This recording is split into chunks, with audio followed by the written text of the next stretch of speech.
Okay. Hi, everybody. Hi. I'm so sorry. So, I had some technical difficulties before I went live, and my entire computer shut down and wouldn't start back up. So, I ended up having to kind of like hurry up and go live so I wouldn't be that late. And then I ended up having to like fix some stuff as I went. Is my child okay? Hell, mess, child. All right, anyway, let's get started, you guys, because I don't want to be reading too long tonight, but I'm definitely in that type of mood. First of all, I want to share my screen with you guys so you guys can see what it is that I'm reading. Okay. And that's going to help us to get into it. Now, would you guys prefer the letters big or small? You guys want to see me bigger or you want to see the book bigger? Y'all let me know. I'll be reading until then. And I think I passed this part. No. Okay, I didn't. Okay.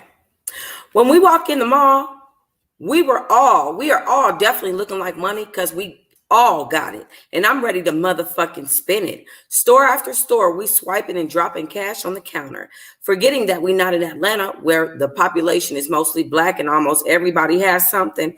We draw attention that's unwanted. We are spending way too much money too fast. The same mall security man seems to be in every store we going into or coming out of. Feeling a bit annoyed, I go in things remembered to get my Aunt Sheila a gift. Dior goes to BB with Shan and Terry Ann. Do you think this is a great gift for Sheila? I asked Juice, who's leaning up on the counter staring at me. Yeah, man, this is nice. I like the family is all we have quote that you getting engraved on the bracelet. Juice says, coming a little closer to me. Oh, Juice is the dude. I'm sorry, y'all. Just as I lean over to kiss Juice, Dior comes running back in things remember. Girl, I was hoping y'all was still in here. I had to get the fuck out of BB, Dior said with a concerned look on her face. We both looked at Dior nervously while waiting for her to finish. Girl, the police have Terry Ann hemmed up. This dumb bitch in that store is spending and trying to swipe different cards to pay for the total. How dumb could you be? D-Ray is ready to leave at this point. I can see it in her eyes. But we can't until I see what's up with Terry Ann and Shan. I pay for my aunt's bracelet and take the regular box. I'll have to gift wrap it before I take it to her. All right, let's go to the store. I got a valid alibi if the crackers try to fuck with us. I'm so sorry. I'm so sorry. Alibi. Y'all, I'm so sorry. All right, let's go to the store. I got a valid alibi if the crackers try to fuck with us. I thought she was talking about a credit card. Juice says as he heads out the door. When we get inside BB's, Terry Ann is in handcuffs. Excuse me, officer, what's going on here? I say in my professional receptionist voice.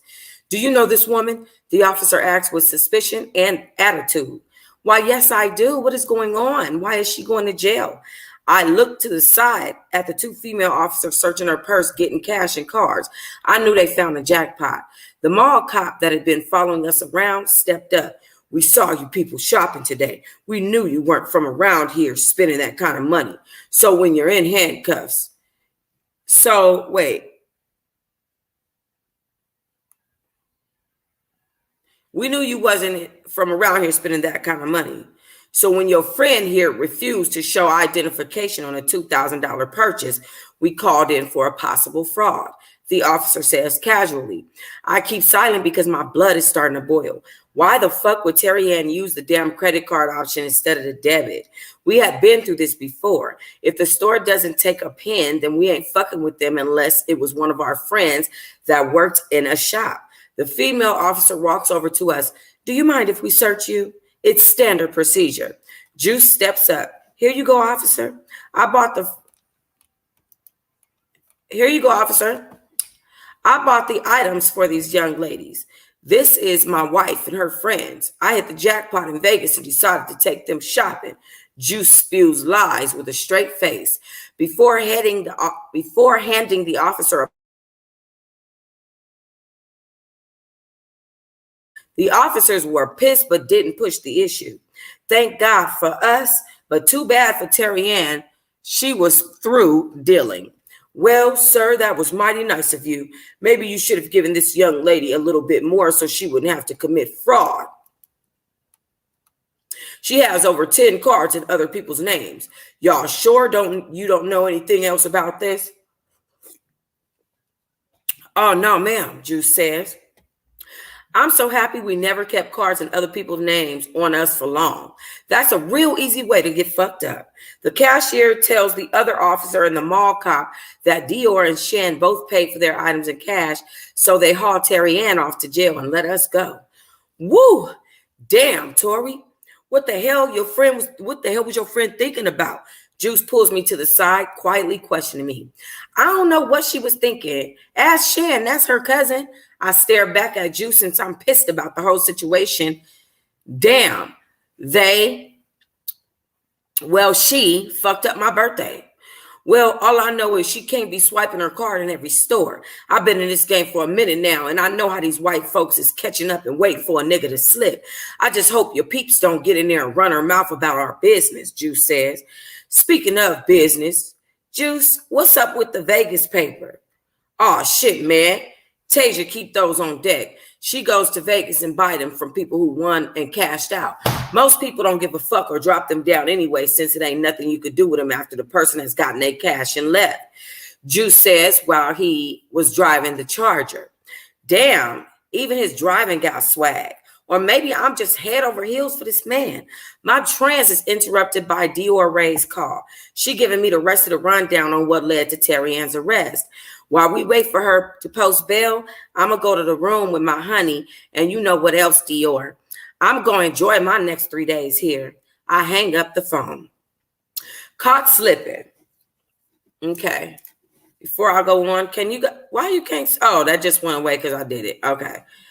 Before I go into the rest of my reading, honey, let me just tell y'all we are like 50% through this book already. So we'll probably have about 9 or 10 book reads. Since we're on number 5, my throat is doing something from all the crying and stuff.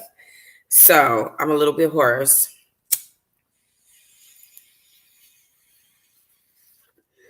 Nothing a little bit of weed can't help.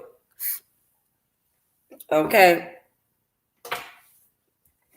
Let me see. Hi. Thank you, Aries0412. Thank you for subbing. My channel don't get the attention it deserves, but it's all good. I'm not bitter. I'm going to be better, not bitter. Caught slipping. Back in our room, Juice senses my attitude. I take this time to open up about how I'm feeling after today's events. The sad part in all this, Juice, is I don't know if I could trust Terry Ann. She's the weakest of us, and I hope she doesn't fold under pressure. But in any event, I'll be waiting to bond her out whenever she calls. I say it, but I know I really don't want to do the shit for her since that was a dummy move. Lost in my own thoughts, I didn't even notice that Juice had turned the jacuzzi on and gotten in until he yelled for me to join him. I figured why not, since the warm water and jet streams may help me relax. I stripped down to my bra and panties to join him. When I get in the bathroom, he has the tub filled with those white rose petals and bubbles. I was smiling from ear to ear and my funky mood was instantly gone. I'll be right back, Juice. I hear my cell phone ringing, not wanting to leave my date in the jacuzzi all by himself too long, thinking it's Terry Ann. I rush to my phone. Ugh, it's Ariane. I rejected the call, and just as I turned to head back to the bathroom there is a knock on the door. Just as I turned to head back to the bathroom, there's a knock on the door. Thinking it's Dior or Shan, I yell, "Who is it?" "FedEx, ma'am. I have a package for Tori Lee," the voice on the other side of the door said. I looked through the peephole to see the stocky dark man. After grabbing my robe, I cracked the door. It's a package of roses from Ariane. How the fuck did he know what room I was in? In no way was I accepting these. Look, if I give you $100, will you deliver this to the wrong place? I need this to disappear like now, I say, while trying not to let Juice hear me, because now he asking me what's wrong. Nothing, Juice, I call out, then look back at the FedEx man, waiting for him to answer me. No, I can't take these to the wrong room. Can you sign here, please? It's required by the shipper that you sign. The FedEx man says while he peeping in my room. I signed for the roses knowing that I shouldn't have, since I was still unsure of how Ariane knows exactly my whereabouts. When the FedEx man leaves, I take the roses in the bathroom and throw them in Juice's face. I feel like maybe he's giving him information on me, but fucking me on the low.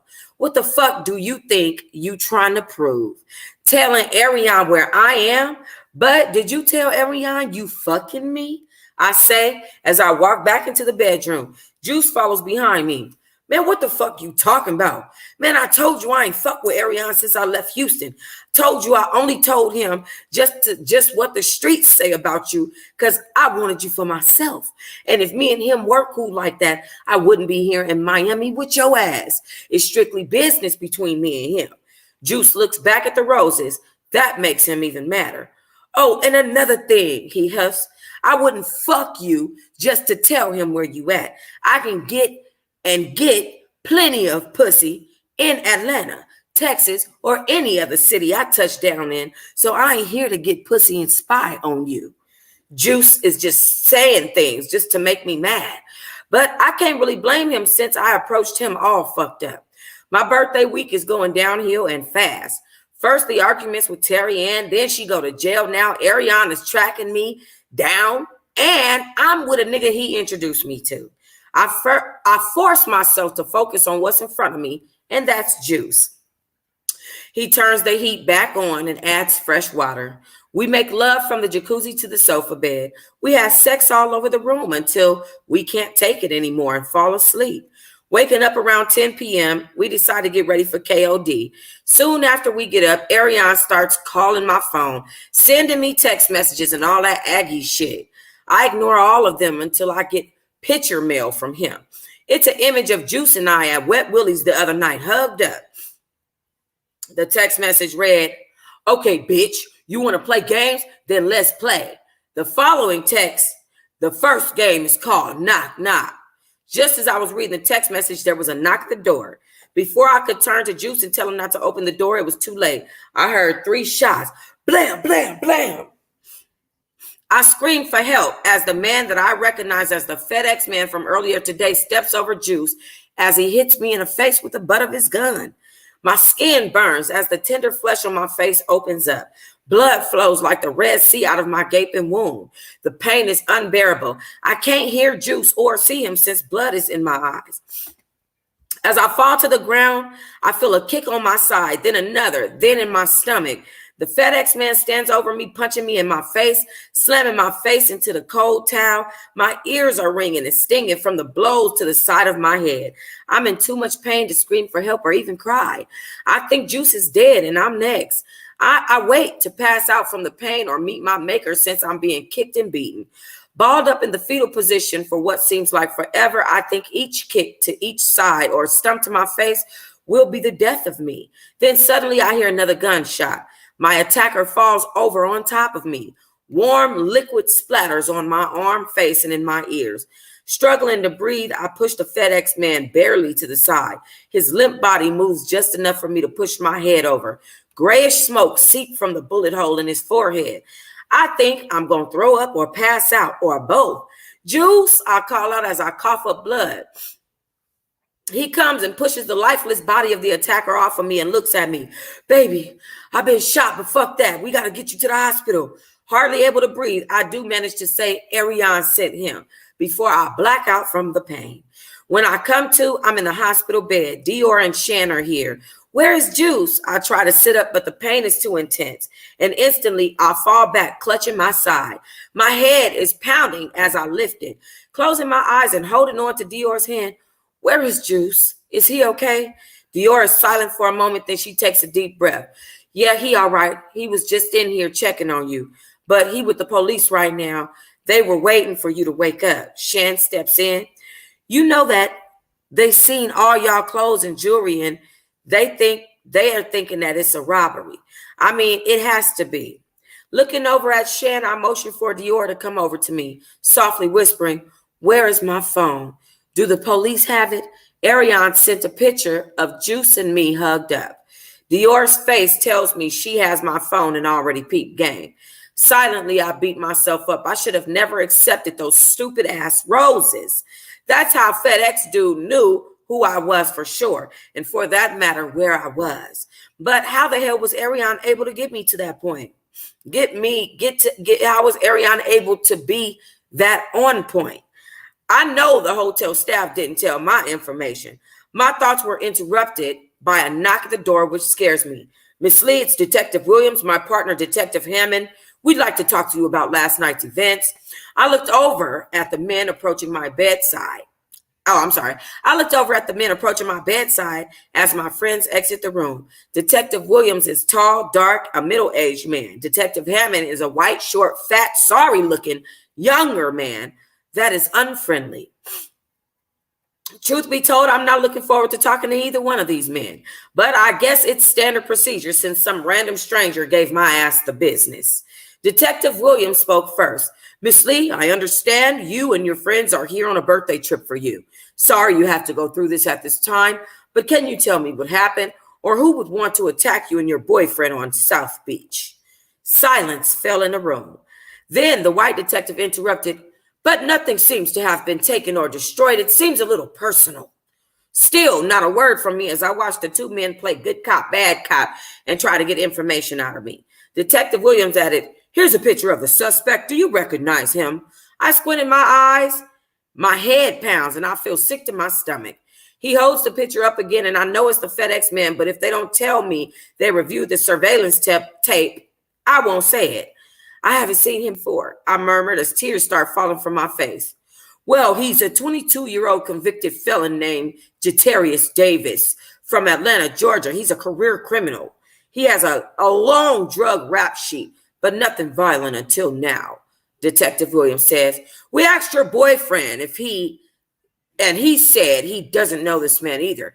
You sure are lucky your attacker dropped his gun. That's how your boyfriend was able to shoot him. You got a personal angel, Miss Lee," Detective Williams continues. "Well, Miss Lee, if you can think of anything, then call us at any time." Detective Hammond gave me his business card and they walked out of my room frustrated that they didn't get anywhere with Juice or me. "Did you see the clothes and jewelry in that room?" I can still hear Williams say as they leave the room and Juice enters in. I am so damn glad to see Juice. His left arm is in a sling. The smile he has on his face tells me that he's happy to see me too. "Damn, baby. The nigga shot me in the fucking arm, punk bitch. Shot at me 3 times, only hit me in the arm. That's why I slumped that pussy nigga. He was so busy kicking you, he ain't noticed me going in my pocket getting my 9. So when I shot the bitch, I traded guns with the fuck nigga and hid his in the safe." Juice was serious too. I could tell this kind of excited him. That was until he looked into my face. "What's wrong?" I questioned without saying a word. He helps me up just as the nurse walks in to check on me and to announce I can go home if I'm feeling up to it. I nod my head and walk to the mirror. Horrified at the person looking back at me, I let out a huge scream. I can't believe my face is black and blue. I have stitches on the side of my face from my temple to my ear. I have a gash on my forehead with dissolvable stitches in it, and my lip has been split. I dropped to the floor from the pain in my side, or probably more from the sight of myself. The doctor said your ribs have been fractured. The doctor said your ribs have been fractured. "Don't you remember anything since you've been here?" Juice asks. "No," I say in shame. The nurse comes back in. The nurse comes back in. "You can leave as long as I know you can go to the bathroom on your own. That'll let us know your organs are functioning." Once the nurse leaves, Juice helps me back to my bed and assists me with getting dressed. Once the gown is off, I look at my stomach. It's also black and blue like my face. Baby, I canceled our flight back to Atlanta. I had Dior pack our things up and turn in a rental. I told her to get a minivan so we could fit all of our shit. Plus, you need somewhere to lay down while we ride. I got the homeboy that worked for Hertz, so he'll be switching the name on the rental once she pick it up, so that fuck nigga don't track us. I also gave her the combination to the safe so she could get the gun, the cards, and the money. That bitch Shan is catching her flight back, but I ain't tell that bitch shit since her and her cousin acting stank. Juice looks around the room and then continues, Bae, I hope you trust your, because y'all seem the closest, and she been right here by your side, except when I sent her off. And she ain't have shit to say. She just did it. Matter of fact, I got your phone. I told her I would text her from your phone when we were ready to go. Juice hands me back my iPhone so you could do that part. I noticed the last thing he was looking at was the text message from Ariane that Ariane had sent. I take a deep, painful breath and text Diore.